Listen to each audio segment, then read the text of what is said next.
Good morning student, class 4th। आज हम आप लोगों को दीपिका पुस्तक से पाठ 11 गंगा की यात्रा पाठ पढ़ाएंगे। हम लोग क्या लेसन पढ़ेंगे? लेसन नेम क्या है? गंगा की यात्रा। मतलब घूमने गए, गंगा की यात्रा करने, गंगा घूमने गए। जैसे आप लोग कहीं घूमने जाते हैं ना। भारतवर्ष की कुछ प्रमुख नदियों के नाम बताइए। और जैसे कुछ प्रमुख नदियाँ गंगा, जमुना, सरस्वती, भागीरथी, नर्मदा, बहुत सारी नदियां हैं। ठीक, किस नदी को शंकर जी की जटाओं से निकला माना जाता है? नदियों को भारतवर्ष में किस रूप में माना जाता है? और गंगा जी को शंकर जी की जटाओं से निकला माना जाता है तो और भारतवर्ष में किस रूप में माना जाता है? किस नदी का देश में सर्वाधिक धार्मिक महत्व है? किस नदी का धार्मिक महत्व? गंगा नदी का सबसे ज़्यादा धार्मिक महत्व है ना। हर जगह गंगा जी की पूजा होती है, माघ मेला होता है, कुंभ लगता है। ठीक, बालकों को जीवनदायिनी गंगा का संक्षिप्त परिचय देना। जीवनदायिनी गंगा क्या है? क्या आप जानते हैं कि गंगा अपनी यात्रा कहाँ से प्रारंभ करके कहाँ तक जाती है? मतलब गंगा की यात्रा कहाँ से शुरू होती है, कहाँ पे खत्म होती है? वह किन क्षेत्रों को अपने पवित्र जल से जीवन प्रदान करती है? ये आपने पढ़ा ना। और हम लोग पढ़ेंगे अब अभी इसके आगे, और हम लोग पढ़ेंगे तो हम लोगों को उसके बारे में पता। आप ये पिक्चर देख रहे हैं बेटा ना, ये पिक्चर देख रहे हैं, ये पिक्चर गंगोत्री हरिद्वार की है। ये नीचे देखिए गंगा नदी बह रही है ना। अभी आपको इसके बारे में सब कुछ बताया, हम लोग पढ़ेंगे तो हमको सब मालूम पड़ेगा। कहते हैं भारतवर्ष में प्राचीन काल में दूध की नदियाँ बहती थी। प्राचीन काल मतलब पुराने समय में, पुराने समय की बात है कि प्राचीन काल में दूध की नदियाँ बहती थी। यह अतिशयोक्तिपूर्ण उक्ति शायद इसी आधार पर कही जाती है कि देश में गोधन इतनी बड़ी संख्या में था कि उसका सारा दूध उपयोग में नहीं लाया, मतलब इतनी ज़्यादा गाय थी पहले के समय में कि उतना दूध इस्तेमाल नहीं हो पाता था। अर्थात गोधन की संख्या मनुष्यों की तुलना में बहुत बहुत अधिक थी, मनुष्यों से ज़्यादा गाय थी। सो इस देश में दूध घी की नदियाँ बहती थी। इस समय बदला और परिभाषा बदल गई। पहले ऐसा था, लेकिन अब तो दूध घी की बहुत कमी है। समय बदला और परिभाषा बदल गई। अब चारों ओर अशुद्ध की नदियां बहती हैं। अब किसकी? दूध की नदियां नहीं बहती, गंदे पानी की, अशुद्धि की, गंदगी की, प्रदूषण की नदियां बहती हैं। अब हम अशुद्ध दूध और अशुद्ध जल से स्वयं को बचाने के साधन खोजते। मतलब हम ये सोचते हैं कि हम अशुद्ध दूध ना इस्तेमाल करें, अशुद्ध जल ना, लोग आरओ का जल पीते हैं, एक्वागार्ड लगा लेते कि भाई जल शुद्ध करके पिए, नहीं बीमार हो जाएंगे। ठीक है ना। भारत गंगा यमुना का देश है। भारत में गंगा और यमुना नदी है। यहाँ की समस्त नदियाँ मीठे जल का स्रोत मानी जाती। मतलब जैसे समुद्र का जल खारा होता है, समुद्र में इतना पानी होता है, लेकिन समुद्र का पानी पीने लायक नहीं होता क्योंकि पानी इतना ज़्यादा खारा होता है। लेकिन गंगा यमुना का पानी मीठा है, आराम से लोग पी लेते हैं। विश्व की नदियों की तुलना में भारतीय नदियाँ दिव्य मानी जाती हैं। मतलब विश्व में बहुत सी नदियाँ, लेकिन भारत की जो नदियाँ हैं उनको दिव्य माना जाता है।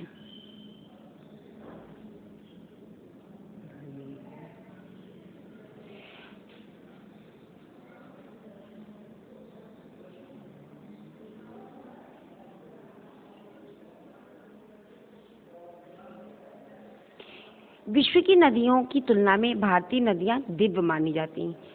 गंगा यमुना केवल नदियाँ या जल स्रोत नहीं, अपितु देवियाँ हैं। गंगा यमुना को देवी भी माना गया है।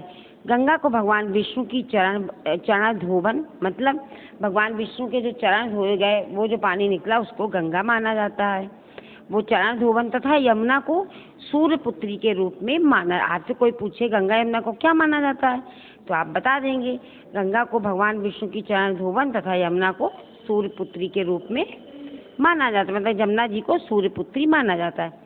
पौराणिक कथा के आधार पर राजा भगीरथ अपने 60,000 पूर्वजों का उद्धार करने के लिए गंगा को पृथ्वी पर लाए थे। भगीरथ गंगा को पृथ्वी पर क्यों लाए थे? अपने 60,000 पूर्वजों का उद्धार करने के लिए भगीरथ गंगा को पृथ्वी पर लाए थे। गंगा की उत्पत्ति स्थान गंगोत्री है। आज से पूछा जाए कि गंगा का उत्पत्ति स्थान क्या है तो आप फट से बता देंगे गंगा का उत्पत्ति स्थान गंगोत्री है। जो केदारनाथ से लगभग 40 किलोमीटर आगे और समुद्र तल से लगभग 5000 मीटर की ऊंचाई पर स्थित एक ग्लेशियर है। मतलब ग्लेशियर में बर्फ का पूरा भाई बर्फ पिघलती है और गंगा निकलती। ग्लेशियर है वहाँ यहाँ पहाड़ों पर जमी हुई बर्फ पिघल कर नदी के रूप में नीचे की ओर बहना आरंभ करती है। जो ग्लेशियर है बर्फ का पहाड़, वहाँ उस बर्फ जमी जो बर्फ है पिघल कर नदी के रूप में नीचे की ओर बहना आरंभ करती है मतलब शुरू करती है।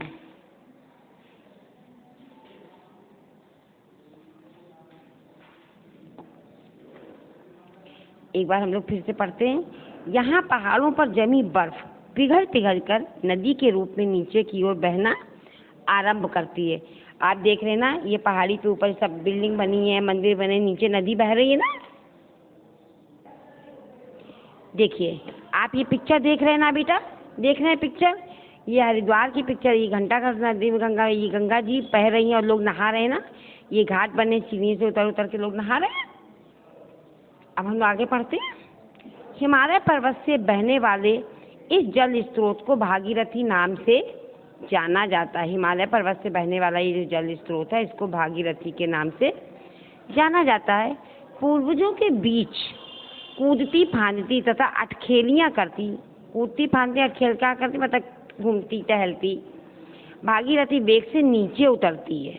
मतलब वेग मतलब बड़ी तेजी से, भाई ऊपर से जब निकलती है नदी बहती है तो प्रेशर होता है ना, तो जैसे आप मोटर चलाते बड़े प्रेशर से पानी आता है, तो वैसे ऊपर से जब नदी पिघलती है, पहाड़ की बर्फ पिघलती है तो बड़े वेग के साथ भागीरथी नीचे उतरती है।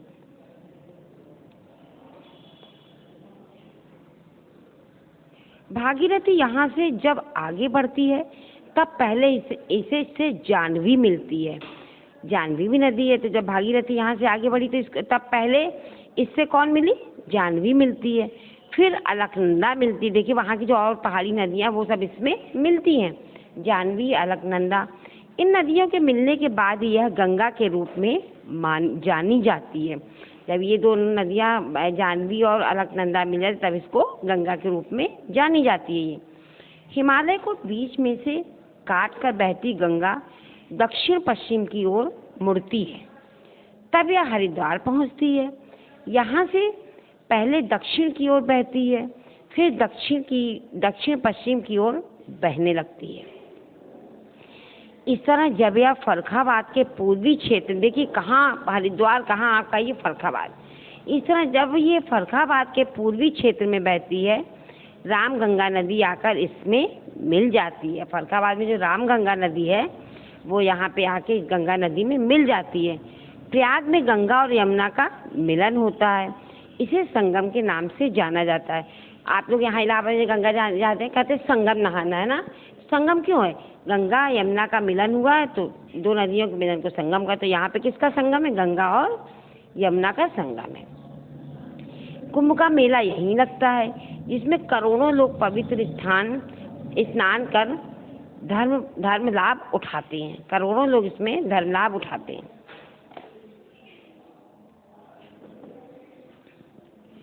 प्रयाग, इलाहाबाद को प्रयाग भी कहते हैं ना बेटा, पहले से ही इसको आप प्रयाग नाम पड़ा, पहले भी इलाहाबाद को प्रयाग के नाम से जाना जाता था। प्रयाग इलाहाबाद से गंगा पूर्व दिशा की ओर बहती, जब इलाहाबाद से गंगा पूर्व दिशा की ओर बहती है। मार्ग में गोमती और घाघरा नदियां गंगा में मिलती हैं। काशी पार करने पर कई अन्य छोटी छोटी नदियां इसमें आ मिलती हैं। काशी मतलब बनारस, बनारस को वाराणसी काशी भी कहते हैं, काशी का नाम बनारस है। काशी पार करने पर कई अन्य छोटी छोटी नदियां इसमें आ मिलती हैं। फिर यह बंगाल की सीमा पर पहुंचती है, फिर यहाँ से सीधी बंगाल की सीमा पर पहुंचती है। यहाँ राजमहल की पहाड़ियाँ हैं। यहाँ क्या है बंगाल की सीमा में? राजमहल की पहाड़ियाँ हैं। इन पहाड़ियों की तलहटियों को छूती हुई गंगा दक्षिण की ओर मुड़ जाती है। इन पहाड़ियों की तलहटियों को छूती हुई गंगा किधर मुड़ जाती है? दक्षिण की ओर।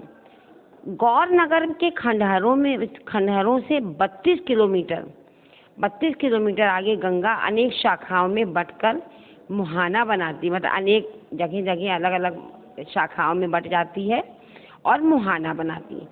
बंगाल की खाड़ी का यह पहला मुहाना समुद्र तट से 480 किलोमीटर दूर है। ये जो मुहाना है, बंगाल की खाड़ी का यह पहला मुहाना समुद्र तट से 480 किलोमीटर दूर है। बंगाल में गंगा के अनेक नाम प्रचलित हैं। बंगाल में गंगा के बहुत सारे नाम हैं। पहले वह पद्मा कहलाती है। ब्रह्मपुत्र से मिलने पर इसका नाम मेघना हो, पहले इसका नाम पद्मा रहता है, जब ब्रह्मपुत्र से मिल जाती तो क्या हो जाता है, नाम मेघना होता है। बंगाल की सीमा के आसपास यह भागीरथी और समुद्र के पास पहुंचने पर हुगली हो जाती है। जो हुगली नदी कलकत्ता में है वो भी गंगा ही है, लेकिन वहाँ पे इसका नाम हुगली हो जाता है। बंगाल की खाड़ी में अपना विलय करने से पूर्व गंगा अपने मुहाने पर अपने साथ लाई मिट्टी, गाद व बालू के कण छोड़ती है।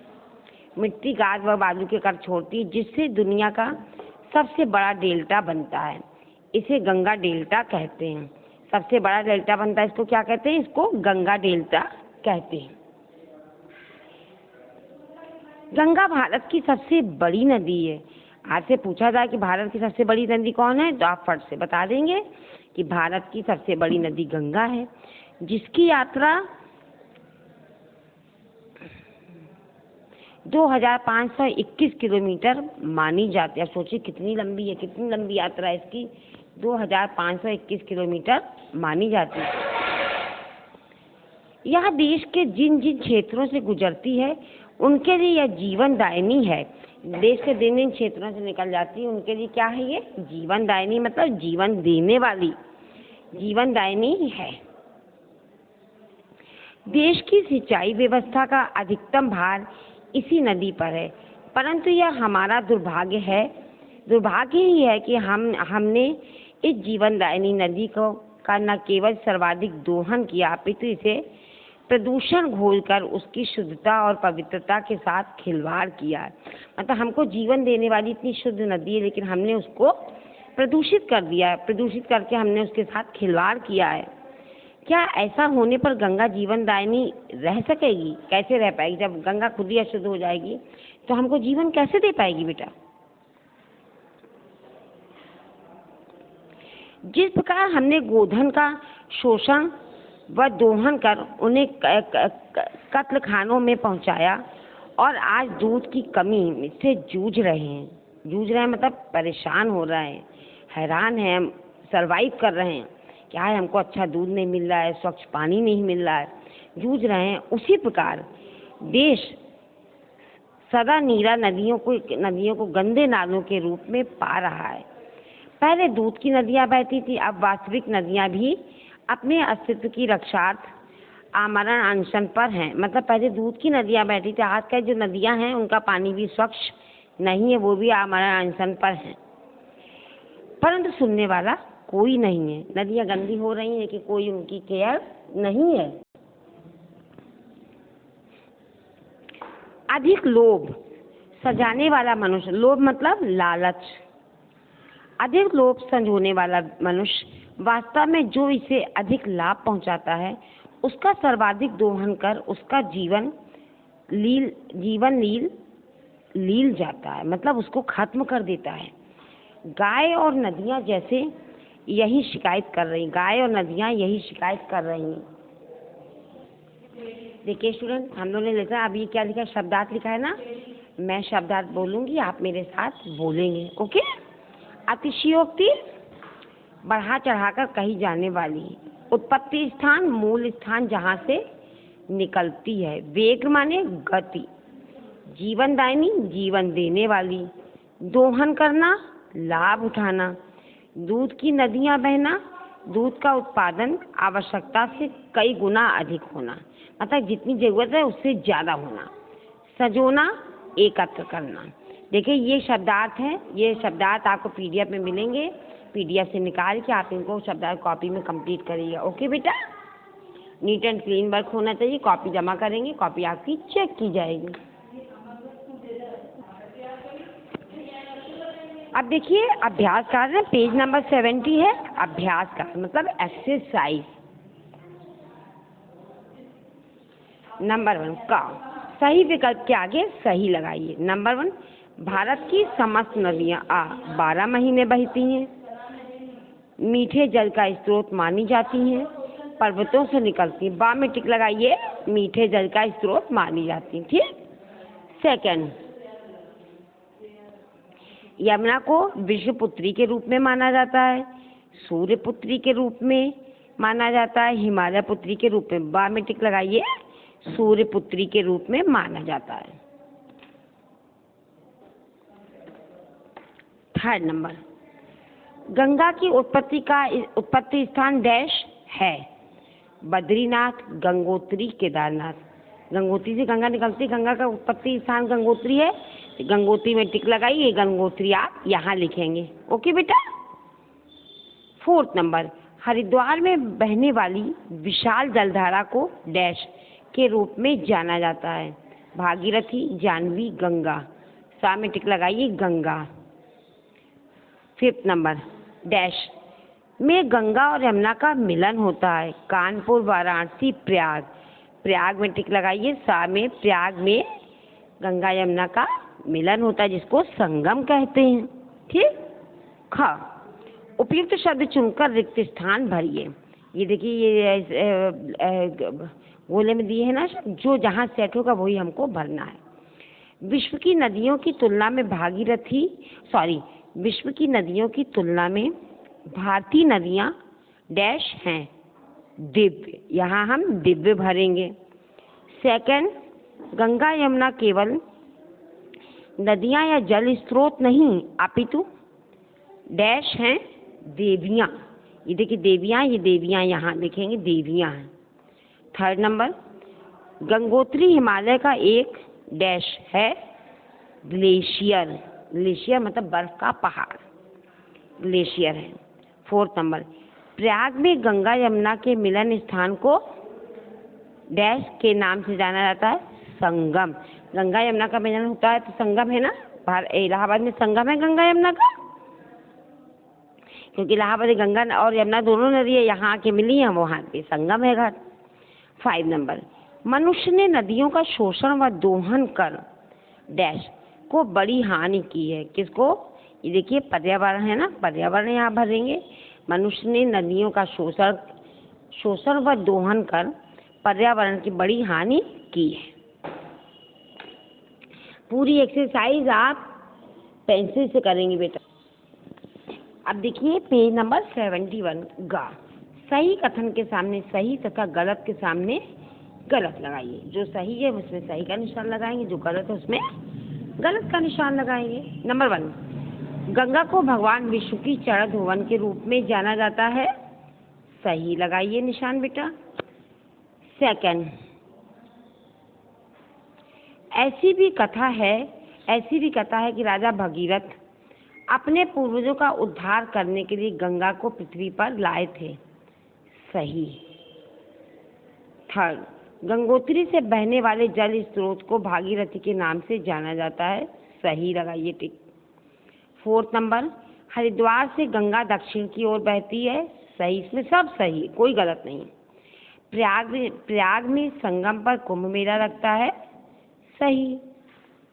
अब देखिए घ नंबर, रेखा खींचकर परस्पर संबद्ध वाक्यांशों का सुमेल कीजिए, मतलब मैच करना है। नंबर 1, गंगा का उत्पत्ति स्थान गंगोत्री है। नंबर 1 को दा से मैच करिए बेटा। नंबर 1 को किससे मैच करेंगे? दा से। सेकंड, गंगोत्री के केदारनाथ से लगभग 40 किलोमीटर आगे है, सेकंड को या से मैच करिए। थर्ड, बंगाल की सीमा पर राजमहल की पहाड़ियां हैं, थर्ड को आ से मैच करिए। फोर्थ, बंगाल में गंगा के अनेक नाम प्रचलित हैं, फोर्थ नंबर को ब से मैच करिए। 5, गंगा डेल्टा दुनिया का सबसे बड़ा डेल्टा। आपसे कोई पूछे कि दुनिया का सबसे बड़ा डेल्टा कौन सा है, तो आप कह देंगे दुनिया का सबसे बड़ा डेल्टा गंगा डेल्टा है। 5 नंबर को सा से मैच करेंगे। समझ में आ रहा है? पेंसिल फिलअप करिए बेटा। अंगा। निम्नलिखित शब्दों का शुद्ध उच्चार, मतलब एकदम उनको क्लियर बोलना, कोई भी मिस्टेक नहीं करना है। मैं बोलूँगी, आप मेरे साथ बोलेंगे। जीवनदायिनी, फिर से बोलिए एक बार। जीवनदायिनी। Farrukhabad, Jahnavi, अतिशयोक्तिपूर्ण, glacier, अठखेलियाँ।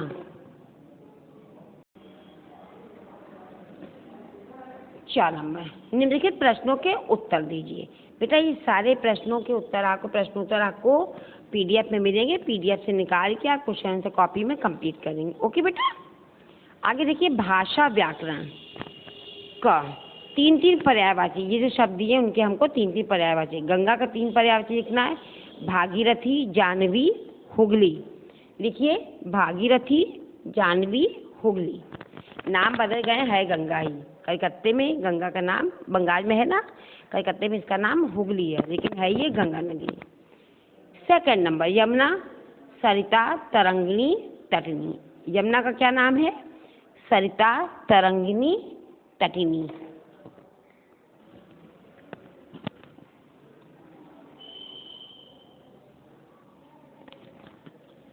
Third number, सूर्य। अब हमको सूर्य के 3 पर्यायवाची लिखने होंगे ना बेटा। आदित्य, दिनेश, प्रभाकर। सूर्य का 3 पर्यायवाची मैं एक बार फिर से बोल रही हूँ, लिखिए पेंसिल से। आदित्य, दिनेश, प्रभाकर। Fourth number, Himalaya. हेमराज, पर्वतराज, हिमगिरी। हिमालय का मैं एक बार फिर से बोल रही हूँ। हेमराज, पर्वतराज, हिमगिरी। ठीक है, समझ में आया बेटा। अब खा नंबर है, निर्देशित पदों का संज्ञा भेद लिखिए। इनको हमको बताना कि इनका संज्ञा भेद क्या है। प्रयाग से गंगा पूर्व दिशा की ओर बहती है। जातिवाचक संज्ञा, यहाँ लिखिए जातिवाचक संज्ञा। सेकंड, राजा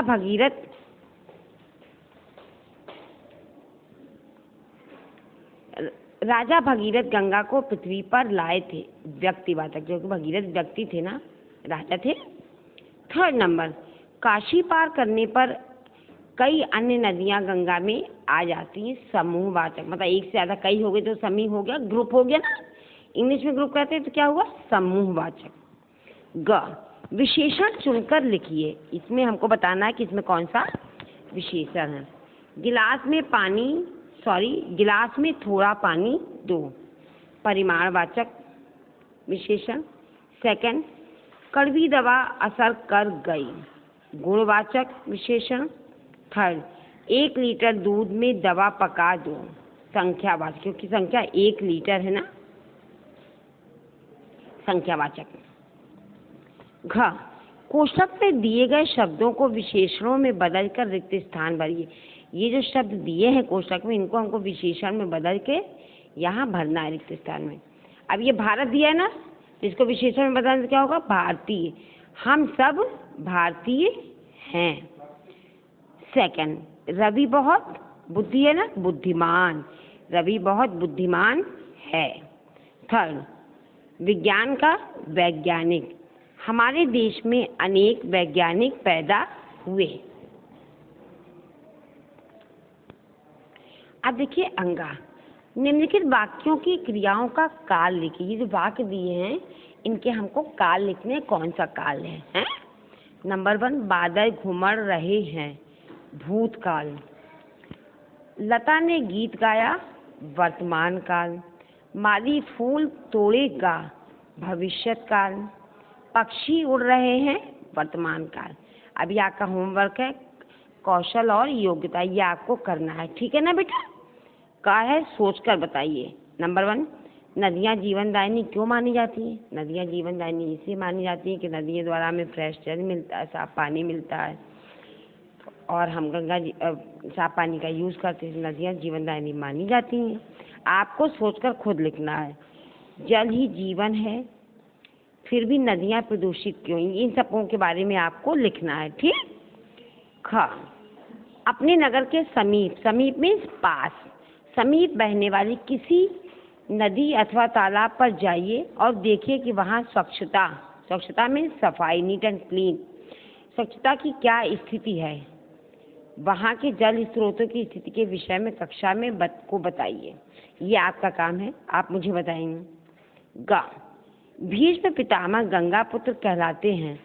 इस पौराणिक कथा के विषय में पता करके संक्षिप्त रूप में इसे लिपिबद्ध कीजिए और कक्षा में पढ़कर सुनाइए। इस विषय में आपको लिखना है, फिर कक्षा में हमको सुनाइए, मैं सुनूंगी आपको। ओके बेटा। देखिए स्टूडेंट, अभी हम लोगों ने पाठ 11 गंगा की यात्रा पढ़ा, बुक रीडिंग की, लेसन रीडिंग की और एक्सरसाइज की। अब हम लोग कॉपी वर्क करेंगे। देखिए आप देख रहे हैं, हेडिंग पढ़ी है, ठीक।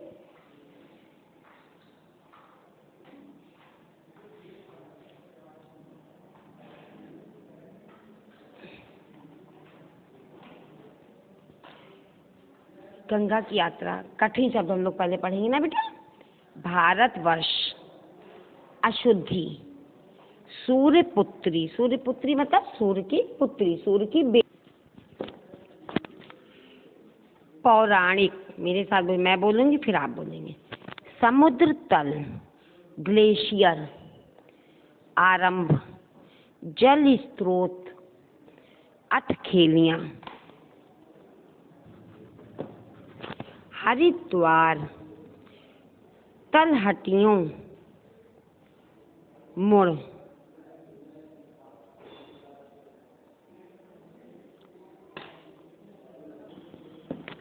पूर्व गंगा, ब्रह्मपुत्र, डेल्टा, सर्वाधिक, प्रदूषण, पवित्रता, वास्तविक, कत्ल खानों। ये सब आपको पीडीएफ से निकाल के कॉपी में कंप्लीट करना है और लर्न करना है। ओके बेटा। अब देखिए, अभी हम लोगों ने हार्ड वर्ड पढ़ा था, अब हम लोग क्या पढ़ेंगे, लेसन गंगा की यात्रा के शब्द। देखिए शब्द लिखा है और ये अर्थ लिखा है। अतिशयोक्ति, बढ़ा चढ़ाकर कही जाने वाली। उत्पत्ति स्थान, मूल स्थान जहाँ से निकलती है। वेग, गति। जीवनदायिनी, जीवन देने वाली। दोहन करना, लाभ उठाना। दूध की नदियां बहना, दूध का उत्पादन आवश्यकता से कई गुना अधिक होना। संजोना, एकत्र करना। देखिए स्टूडेंट, अभी हम लोगों ने हार्ड वर्ड और वर्ड मीनिंग पढ़े हैं, इसको आपको कॉपी में कंप्लीट करना है। अब हम लोग प्रश्नोत्तर पढ़ेंगे, उसके बाद आपको पीडीएफ से प्रश्नोत्तर निकाल के कॉपी में कंप्लीट करना होगा। कॉपी सबमिट करेंगे स्कूल में, आपकी कॉपी चेक की जाएगी। प्रश्नोत्तर, क्वेश्चन नंबर 1, गंगा की उत्पत्ति के विषय में कौन सी बातें प्रचलित हैं?